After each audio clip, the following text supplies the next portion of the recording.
Assalamualaikum warahmatullahi wabarakatuh. Selamat pagi teman-teman. Di sini saya Muhammad Ramdan dari Teknik Elektro Saputra University akan mencoba menjelaskan tentang pentingnya hukum bisnis dalam teknik elektro. Ini adalah salah satu tugas yang saya kerjakan pada mata kuliah kewirausahaan. Oke, di sini saya membuat judul pentingnya hukum bisnis dalam teknik elektro. Nah, di sini mengapa hukum bisnis itu penting? Yang pertama di sini adalah aturan main. Kedua, jaminan. Ketiga, ada risiko. Nah, untuk aturan main, hukum bisnis sebagai aturan dunia usaha. Jadi kita bisa bayangkan apabila kita sebagai pelaku bisnis dan tidak bisa mengerti apa aturan mainnya, itu sangat akan beresiko, akan mengganggu keberlangsungan bisnis yang kita kerjakan, mulai dari keuntungan yang kita raih atau juga koneksi atau kerjasama antar lainnya tidak akan bisa berjalan dengan lancar. Yang kedua adalah jaminan. Ini sangat penting sebagai pelaku bisnis. Kenapa? Karena legalitas, keamanan, inovasi, dan tanggung jawab akan selalu terlibat dalam segala sesuatu yang berkaitan dengan bisnis. Lalu ada sebuah risiko. Nah, di sini risiko itu kalau tanpa hukum akan rentan terkena denda, gugatan, dan kerugian besar. Seperti itu. Lanjut, di sini ruang lingkup hukum bisnis teknik elektro. Jadi di sini untuk ruang lingkupnya itu terbagi menjadi 5 bagian. Yang pertama adalah pendiri usaha, terdiri dari CV, PT, koperasi, kontrak bisnis, ya. Yakni diantaranya ada instalasi, maintenance, hak kekayaan intelektual, paten alat listrik, pelindungan konsumen, dan juga kepatuhan teknis yang meliputi PUIL, SNI, dan IUJK. Nah, ini adalah ruang lingkup bisnis teknik elektro yang perlu kita kerjakan gitu ya.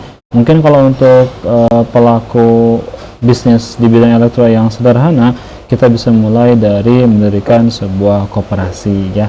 Dari koperasi beranjak ke CV, atau memang kalau prospeknya lebih luas lagi kita bisa beralih ke PT seperti itu. Lalu di sini ada contoh praktik hukum yang baik. Harus ada beberapa elemen berikut, diantaranya adalah inovasi, sertifikasi, kontrak, dan produk. Untuk inovasi itu sendiri, misalnya kita memproduksi sebuah panel surya portable. Jadi panel surya ini merupakan salah satu inovasi bidang teknik elektro yang sangat berkembang di zaman sekarang ya. Aplikasinya bisa berupa listrik tambahan untuk rumah-rumah, atau juga sekarang sedang dikembangkan untuk sebagai tenaga untuk bahan listrik di sebuah kendaraan ya, seperti sepeda motor, mobil, dan sebagainya. Ini harus ada hak patennya seperti itu. Yang kedua ada sertifikasi. Kita sebagai pelaku usaha tanpa sertifikasi itu akan menurunkan kepercayaan daripada konsumen seperti itu, karena biasanya konsumen alih-alih pengalamannya atau pengetahuannya pasti memerlukan yang sertifikasi. Kalau sertifikasinya ada, bagus, kredibel, maka konsumen akan percaya. Lalu ada kontrak. Nah, ini harus transparan, tertulis, dan tentunya ditandatangani.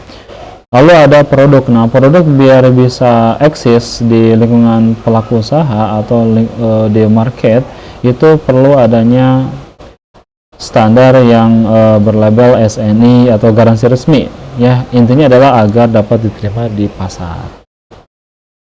Selanjutnya di sini ada studi kasus pelanggaran hukum. Ya, di sini contohnya adalah ada kasus, ada pelanggaran akibat ada gangguan rugi.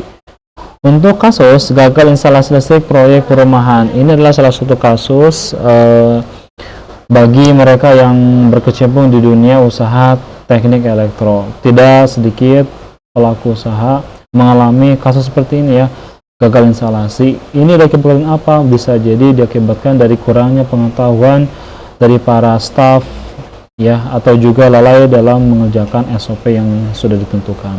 Yang kedua ada pelanggaran kabel non SNI tanpa gording. Nah, biasanya pelaku usaha elektro harus memastikan kualitas daripada produknya sesuai dengan regulasi yang berlaku. Di antaranya adalah kabel yang harus SNI, harus dengan grounding dan sebagainya. Lalu sini ada akibat konsleting dan kebakaran. Tentu kalau terjadi sebuah kasus pelanggaran akan berdampak negatif. Salah satunya adalah korsleting dan kebakaran kecil ya, seperti itu. Lalu ketika akibat itu terjadi, maka ada namanya ganti rugi. Nah, ini biasanya kalau kita mengalami kasus pelanggaran dan ada akibatnya, tentu kita dituntut sebagai pelaku usaha agar ganti rugi. Atau bisa jadi yang terparah adalah pencabutan izin, seperti itu. Lalu selanjutnya di sini ada kontrak adalah pelindung bisnis. Sebagai pelaku bisnis perlu kita berada di naungan aturan atau regulasi yang berlaku untuk menjaga keberlangsungan bisnis kita. Nah, di sini ada beberapa hal, diantaranya adalah dokumen hukum wajib sebelum proyek. Jadi sebelum diadakan sebuah proyek itu tentu harus ada regulasi atau hukum yang melindunginya. Lalu untuk isian penting itu spesifikasi teknis, tenggat waktu, garansi, dan sanksi wan prestasi. Ini juga perlu kita perhatikan agar keberlangsungan proyek yang kita akan jalankan itu berjalan dengan baik. Selanjutnya di sini ada dasar hukumnya. Nah, ini biasanya dinaungi oleh hukum pasal 1313 KUH Perdata ya, sah dan tidak dan mengikat, seperti itu.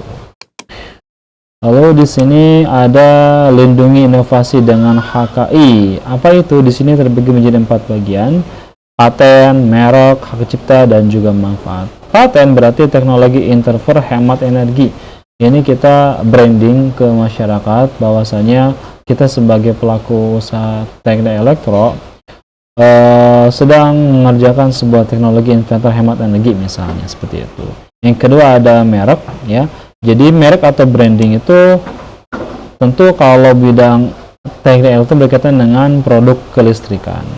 Yang ketiga ada hak cipta. Jadi hak cipta ini penting, desain skematik rangkaian ini penting banget agar membedakan dengan produk atau merek lainnya. Yang keempat ada manfaat.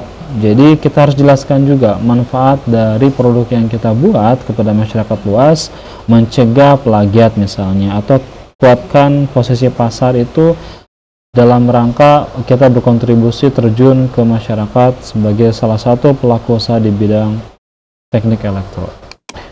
Selanjutnya di sini ada tips memulai usaha teknik elektro yang legal. Nah, ini ada beberapa urutan yang perlu kita pahami. Yang pertama adalah pilih badan usaha. Tentukan apakah kita CV atau PT. Yang kedua ada daftar NIB, yakni via OSS. Yang ketiga ada urus IUJK dari Kementerian SDM biasanya, seperti itu. Lalu ada terapkan PUIL dan SNI, gunakan produk standar. Jadi sebagai pelaku usaha sebaiknya kita selalu menggunakan atau menciptakan produk sesuai dengan SNI, seperti itu. Terakhir ada daftar paten jika ada inovasi tertentu dan sebagainya. Di akhir di sini ada hukum bisnis, taat hukum, wirausaha elektro, dan pesan. Jadi hukum bisnis bukan penghalang tapi pelindung. Jadi jadikan hukum bisnis dijadikan sebagai konsep bagaimana aturan atau regulasi itu melindungi usaha kita.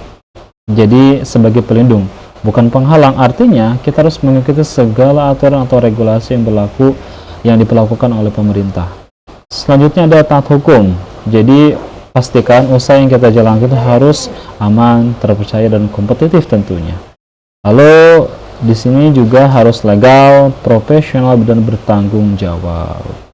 Jadi sebagai pelaku bisnis kita harus patuh terhadap hukum dan juga regulasi, inovasi yang terus berkembang agar membantu berkontribusi dalam menciptakan area atau lingkungan yang lebih higienis, lebih sehat, dan juga memudahkan kehidupan kita sehari-harinya, seperti itu.